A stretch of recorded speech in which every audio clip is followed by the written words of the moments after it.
नमस्कार, स्वागत है आपका संवाद 365 देख रहे हैं आप। आपके साथ मैं हूं दिग्विजय सिंह चौहान। टॉप 5 में आपका स्वागत है। टॉप 5 में जिन 5 बड़ी खबरों पर हम नजर डालेंगे, सबसे पहले नजर उनकी सुर्खियों पर। 4600 ग्रेड पे को लेकर सड़कों पर उतरे पुलिसकर्मियों के परिजन, देहरादून में किया प्रदर्शन। कई संगठनों और राजनीतिक दलों ने भी दिया समर्थन। हरिद्वार पहुंचे 14 कांवड़ियों को पुलिस ने हिरासत में लिया। 14 दिन तक रखा जाएगा क्वारंटीन, मामला किया गया दर्ज। रुद्रप्रयाग के सेला ब्राह्मण गांव में आंगन से बच्ची को उठा ले गया गुलदार। वन विभाग ने गुलदार को मारने के लिए तैनात किए शूटर। खटीमा में मुख्यमंत्री पुष्कर सिंह धामी ने सुनी लोगों की जन समस्याएं, कहा घोषणाओं को जमीन पर उतारा जाएगा। चीनी मिल को भी शुरू करने की कही बात। उत्तराखंड में जारी है बारिश का दौर। 29 तारीख तक बारिश का ऑरेंज अलर्ट। कई हिस्सों में हो सकती है तेज बारिश, सावधान रहने की अपील।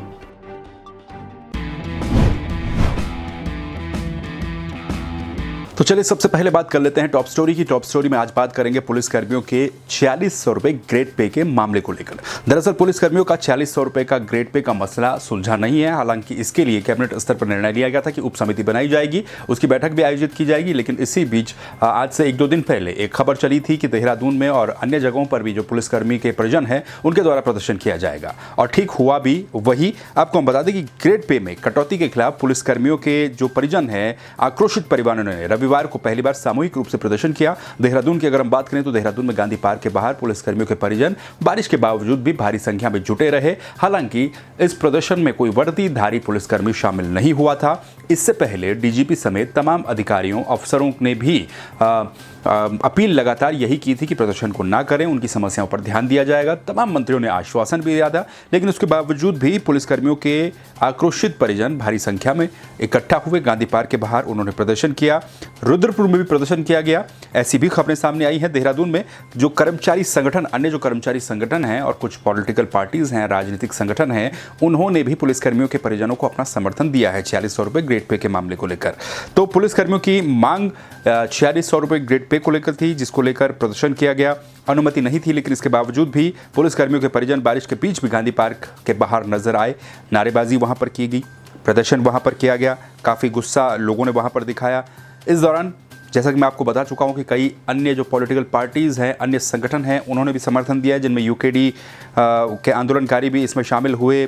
युवा कांग्रेस के कार्यकर्ता भी यहां पर शामिल हुए और 3 बजे तक यह धरना लगभग देहरादून के गांधी पार्क में चला है। वहीं अगर सरकार की तरफ से क्या स्टैंड इस पर है, तो सरकार की तरफ से बात की जाए तो जो शासकीय प्रवक्ता हैं सुबोध उनियाल, वो पहले ही साफ कर चुके हैं। कहना उनका यही है कि पुलिसकर्मियों की जो मांग है, इस पर सरकार लगातार गंभीर है। इसके लिए एक सब कमेटी जो गठित की गई है, जो इससे पहले की कैबिनेट की बैठक में जो फैसला लिया गया था, सब कमेटी गठित की गई है। तो इस सब कमेटी की बैठक अब आयोजित होनी है।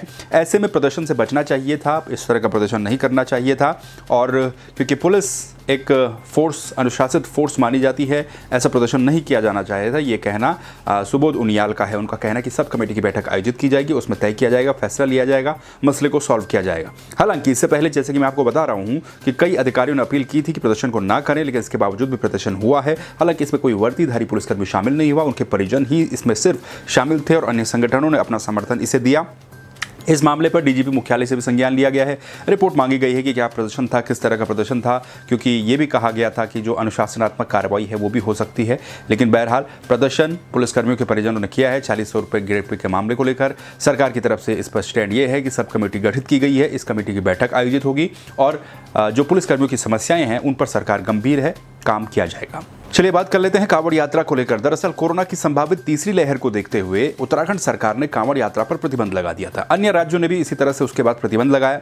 ये कहा गया था उत्तराखंड सरकार की तरफ से, शासन की तरफ से, प्रशासन, पुलिस की तरफ से कि अगर जो निर्णय लिया गया है कांवड़ यात्रा को रोकने का, अगर इसका उल्लंघन कोई करता है, यानी कि कोई कांवड़ी अगर हरिद्वार में आता है तो उसके खिलाफ केस दर्ज किया जाएगा।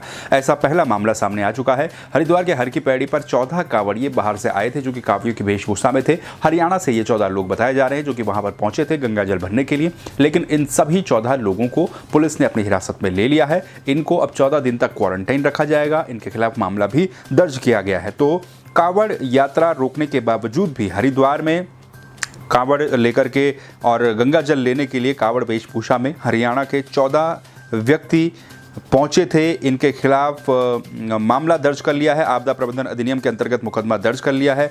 अग्रिम आदेश तक इनको क्वारंटाइन किया गया है। प्रेमनगर आश्रम हरिद्वार में क्वारंटाइन सेंटर इनके लिए बनाया गया है कांवड़ियों के लिए, और वहां पर इन्हें 14 दिन तक क्वारंटाइन रखा जाएगा। उसके बाद वहां से वापस इन लोगों को भेज दिया जाएगा। तो पुलिस प्रशासन लगातार सभी से अपील कर रही है, क्योंकि कांवड़ यात्रा को इस साल रोका गया है, प्रतिबंध उस पर लगाया गया है। तो ऐसे में कोई भी कांवड़ी हरिद्वार ना आए, अगर आते हैं तो इसी तरह से उनके ऊपर भी मुकदमा दर्ज किया जाएगा और क्वारंटीन उन्हें भी 14 दिन तक रखा जाएगा। तो चलिए बात कर लेते हैं मानव और वन्यजीव संघर्ष की। दरअसल मानव और वन्यजीव संघर्ष उत्तराखंड में आम हो चले हैं। पिछले कई दिनों से लगातार खबरें सामने आ रही हैं, चाहे वो पिथौरागढ़ से हो, टिहरी से हो, पौड़ी से हो, कई जगहों से इस तरह की खबरें सामने आई हैं जहां पर गुलदार का आतंक लगातार बढ़ता जा रहा है। इसी सिलसिले में रुद्रप्रयाग से भी एक खबर आई है। रुद्रप्रयाग के अगस्त्यमुनि विकासखंड के सिल्ला ब्राह्मण गांव के जाबरतोक में एक बच्ची को गुलदार उठा ले गया। जी हाँ, आंगन में खेल रही ये बच्ची इसको गुलदार उठा ले गया। ग्रामीण इसको खोजने में जुटे रहे।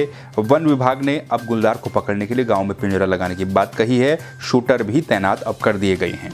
दरअसल ये पूरा मामला अगस्त्यमुनि के सिल्ला ब्राह्मण गांव का है, जहां पर एक बच्ची 8 बजे आंगन में रात को खेल रही थी। इसी बीच गुलदार ने बच्ची को अपना निवाला बना लिया और जंगल की तरफ उसे लेकर के भाग गया। इस घटना की जानकारी स्थानीय लोगों के द्वारा तुरंत ही वन विभाग को दी गई। वन विभाग की टीम वहां पर पहुंचती है। वन विभाग की टीम और ग्रामीणों की टीम बच्ची को ढूंढने की, गुलदार को ढूंढने की कोशिश करते हैं, लेकिन रात भर कोई सफलता हासिल नहीं लगी। अगले दिन जब वन विभाग के बड़े अधिकारी वहां पर आते हैं, प्रभारी DFO JM दगड़े टीम के साथ वहां पर पहुंचे और उसके बाद उन्होंने बताया कि इस गुलदार को आदमखोर घोषित कर दिया गया है। इसको मारने के लिए शूटर तैनात कर दिए गए हैं, पिंजरा भी लगा दिया गया है। तो अब देखना यह है कि कब तक गुलदार को पकड़ने में सफलता हासिल होती है वन विभाग को, क्योंकि वन्यजीव संघर्ष अब आम हो चला है। काफ़ी जगहों पर गुलदार के हमले की खबरें सामने आती है और फिलहाल खबर ये कि एक बच्ची को गुलदार ने रुद्रप्रयाग में अपना निवाला बना लिया। तो चलिए बात कर लेते हैं उत्तराखंड के मुख्यमंत्री पुष्कर सिंह धामी की। दरअसल उत्तराखंड के मुख्यमंत्री पुष्कर सिंह धामी इन दिनों अपने उधम सिंह नगर के दौरे पर हैं। उधम सिंह नगर में वो लोगों से मिल रहे हैं, उनका स्वागत किया जा रहा है, लोगों की समस्याओं को भी सुन रहे हैं।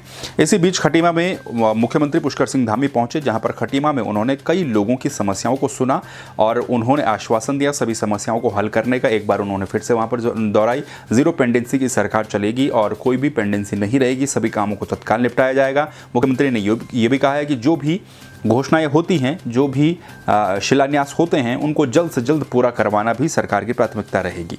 इस दौरान उन्होंने जो रेल लाइन बिछाने में वहां पर दिक्कतें आ रही हैं, उनको भी दूर करने को वहां पर कहा है, आश्वासन दिया है।